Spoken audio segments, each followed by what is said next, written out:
बताइए। मेरा नाम वसुधा अग्रवाल है। मैंने आईआईटी रुड़की से मैथ्स में अपना मास्टर्स किया है। तो आपका ऑप्शन मैथ्स रहा है, तो आप जैसे आप इंटर करती हैं तो क्या डेफ से क्वेश्चन पूछे गए या फिर रिसेंट करेंटली अफेयर्स से, जैसे आपका इजराइल हमास या फिर फ़लस्तीन या फिर चाइना इंडिया रिलेशन, जियो पॉलिटिक्स, किस तरीके से आपके इंटर करते हैं, किस तरीके से इंटरव्यू फाइनल जो आपका किस तरीके से चला? सर एक सेकंड कॉल ले सकती हाँ हूँ? पॉज कर दीजिए। हेलो, हाँ पापा, चाय की टपरी की इधर खड़े हैं हम, थोड़ा वो इधर आ जाना चाय की टपरी। इधर यूपीएससी लिखा हुआ हाँ हाँ, जहाँ चाय स्टार्ट करें। तो मैम जैसे हाँ मैं सर, डैब से क्वेश्चंस थे, क्वेश्चंस डैब से भी थे, कुछ क्वेश्चन करंट अफेयर्स के भी थे। बहुत एस्टीम पैनल होता है, उन्हें पता है उन्हें कहाँ कहाँ सी चीज़ें कवर करनी है। कुछ चीज़ें आधार पे भी कुछ सवाल थे, जनरल क्वेश्चंस भी होते हैं, कुछ मेरे नाम से रिलेटेड या मेरी जगह से रिलेटेड भी कुछ सवाल थे। तो आप कहाँ से आती हैं मैम?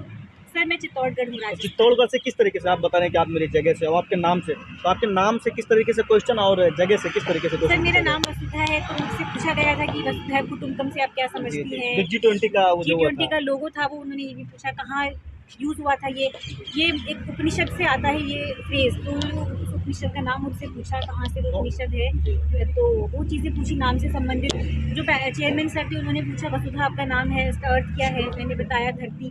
बोले अच्छा, आज की वसुधा को क्या खतरे हैं, उनके बारे में बताइए। तो इस तरह वो एक से एक सवाल, आपके जवाब से उनके अगले सवाल बनेंगे। तो इंटरव्यू पैनल आपका कैसा था? फ्रेंडली था या फिर कोई कॉर्डियल कैसा पैनल था? बहुत कॉर्डियल था। हम मॉक इंटरव्यूज़ देते हैं वहाँ भी बहुत वो सपोर्ट एनकरेज करते हैं हमको, बट एक्चुअल इंटरव्यू ही होता है। वो पैनल बहुत कॉर्डियल था। उन्होंने मुझे फील नहीं होने दिया कि ये एक इंटरव्यू चल भी रहा है क्या। दे वर स्माइलिंग इन बिटवीन, वो हंस रहे थे, वो आपस में भी बात कर रहे थे, और मुझे समझ नहीं आ रहा था मैं सही बोल रही हूँ, गलत बोल रही हूँ, बोलूँ या नहीं बोलूँ। और तो इतना फ्रेंडली वो रखते हैं कि आपको कुछ सोचने की ज़रूरत ही नहीं है। चित्तौड़गढ़ पे जो आपने बताया कि आपने वसुधा का बताया G20 से रिलेट किया, चित्तौड़गढ़ को किससे रिलेट किया इंटरव्यू पैनल? सर चित्तौड़ के मुझसे सवाल नहीं आए। मैं बेसिकली झुंझुनू की हूँ, और तो वहाँ से झुंझुनू में से कुछ सवाल आए थे। वहाँ कॉपर की माइनिंग होती है, वहाँ से कुछ सवाल पूछे गए थे। चित्तौड़ पे कोई सवाल नहीं था। तो आपका ये कौन सा अटेम्प्ट था? मेरा 4th अटेम्प्ट। और इससे पहले कोई आप प्रीलिम्स मेंस इंटरव्यू कोई कुछ कैसे क्या, या पहला इंटरव्यू कैसे आपका क्या सर रहा? मैंने 3 मेंस दिए हैं, ये मेरा तीसरा मेंस था और पहला इंटरव्यू था। ओके, तो अभी हम बात करेंगे सीसेट। अभी जो बहुत से जो अभी सिलेक्टेड भी हैं IRS हैं, तो वो भी मतलब सीसेट में फेल हुए हैं। जो मेरे जानने वाले काफ़ी ऐसे हैं, जो जामिया से फिर अदर ORN से, तो उन्होंने सीसेट में कहीं ना कहीं फेल हुए हैं। तो क्या आपने किस तरीके से सीसेट को लिया और आप पास किए, इंटरव्यू तक आए, तो सीसेट के लिए आप क्या मैसेज देना चाहेंगे स्टूडेंट्स को? सर CSAT में मैं यही बोलूँगी कि आप इस एग्ज़ाम के बाद अब ये आपको पता चल जाना चाहिए कि सिर्फ मैथ्स या इंग्लिश पे फोकस नहीं करना है, दोनों को साथ लेके चलना है। कोई भी एक आपकी नया पार नहीं करवाएगा CSAT में। अगर आपको मैथ्स में अगर टफ आपको मैथ्स लग रही है, आपको इंग्लिश में स्विच कर जाना चाहिए था।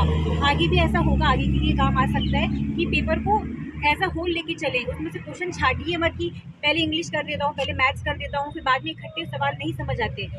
बारी बारी से पेपर पैटर्न बड़ा ही सुंदर पेपर पैटर्न है, वो 4 क्वेश्चन इंग्लिश के देते हैं, 4 मैथ्स के देते हैं। वैसे कीजिए, मैंने वैसे ही किया।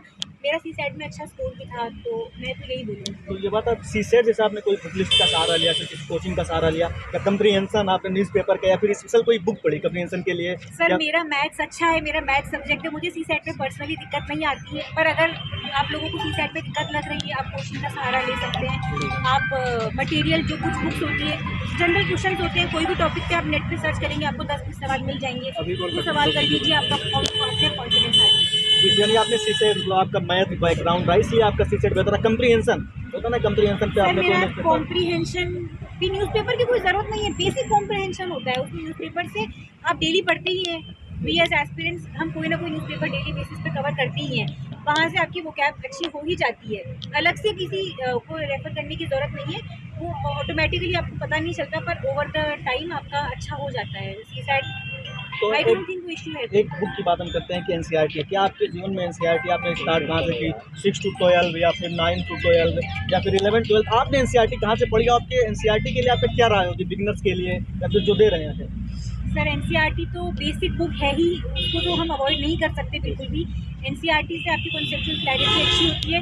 आपको पर्सनल लेवल पे जहाँ से लगता है, अगर आपको लग रहा है आपका हिस्ट्री बहुत कमज़ोर है, तो हिस्ट्री को आप 6ठी-7वीं क्लास से पढ़ सकते हैं। अगर आपको लगता है आपका हिस्ट्री पकड़ में है, तो आप 10th से भी कर सकते हैं। बेसिकली 11-12 की बुक तो करनी ही होती है।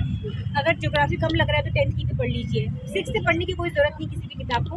8 से ऊपर भी चल जाएगा, वरना 9, 10, वरना 11, 12 की आपको पढ़नी है। अब स्टैंडर्ड बुक की बात करेंगे जैसे लाइक लक्ष्मीकांत या फिर आर एस शर्मा या फिर रमेश सिंह, आपने किसको फॉलो किया या फिर आपने कोई कोचिंग ली या फिर सेल्फ स्टडी कैसे आपने किया? सर मैंने कोचिंग तो ली थी, कोचिंग के साथ मैंने सप्लीमेंट किया अपनी पढ़ाई को, क्वालिटी में लक्ष्मीकांत के साथ सप्लीमेंट किया। जो जो मुझे लगता था नया है वो मैंने वहाँ से उठा के और अपने नोट्स में ऐड किया, ताकि लक्ष्मीकांत का वजन ना चले। लोग कहते हैं हमने 10 बार लक्ष्मीकांत की, 20 बार लक्ष्मीकांत की। मुझे लगता है अगर आप बस वो चीज़ें उठा लें जो आपको नहीं आती है और उन्हें आप एक कागज़ पे लिख देंगे तो लक्ष्मीकांत का वजन बाद तक नहीं चलेगा।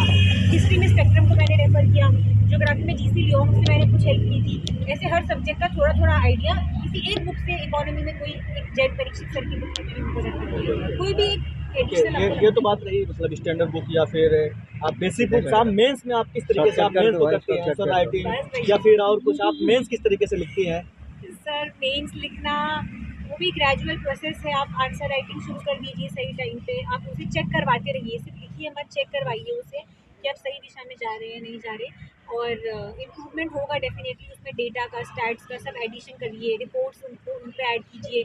रिसेंट जो जो चीज़ें हो रही है अगर आप उनको नोट करते जाएंगे डेटा फैक्ट्स के तौर पे, फिर उनको सप्लीमेंट कीजिए अपने मेंस के आंसर्स में, वो सुंदर भी लगेंगे और आपको इम्प्रूवमेंट भी दिखेगा। चेक कराते रहिए, खुद से उसका एवैल्यूएशन मत कीजिए। मॉक वीएस रियल जो आपका आंसर राइटिंग है एग्जाम में, क्या डिफरेंट होता है दोनों में? जैसे किसी इंस्टीट्यूट का मॉक या फिर आप जो रियल मेंस देते हैं तो उसमें क्या कोई डिफरेंट है? सर मॉक मेंस में तो बहुत हेल्प करते हैं, ऑब्वियसली आपको स्पीड बढ़ाने में भी हेल्प करते हैं। स्पीड का भी बहुत बड़ा गेम होता है वहाँ पे।